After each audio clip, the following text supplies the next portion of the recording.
Et on comprend aussi dans ce livre votre difficulté à continuer votre métier, Arthur, celui d'animateur-producteur d'émissions de divertissement. Vous racontez notamment que le 11 octobre, donc 4 jours seulement après le massacre, 4 jours où vous n'avez pas dormi, vous devez tourner dans une journée 6 numéros de VTEP, de Vendredi tout est permis, et vous avez beaucoup de mal à mettre le masque de l'animateur rigolo, quoi.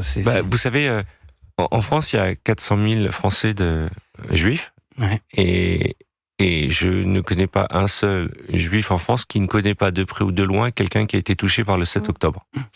Moi, j'ai toute la famille du côté de ma mère et de mon père qui vit en Israël. Donc ma mère avait 14 frères et sœurs, je vous laisse imaginer le nombre de cousins.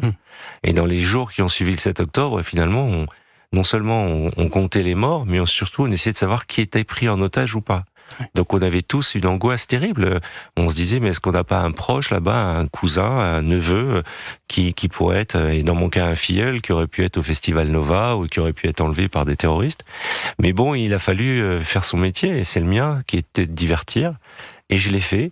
C'était pas évident.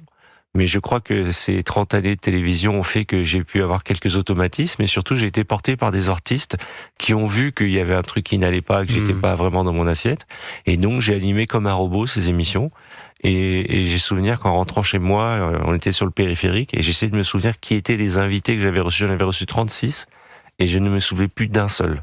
J'avais comme un voile blanc, exactement comme un blackout, et il faut continuer, sinon je pense que si je n'avais pas tourné ce jour-là, j'aurais plus jamais retourné. C'est comme quand on tombe de cheval, il faut remonter tout de suite.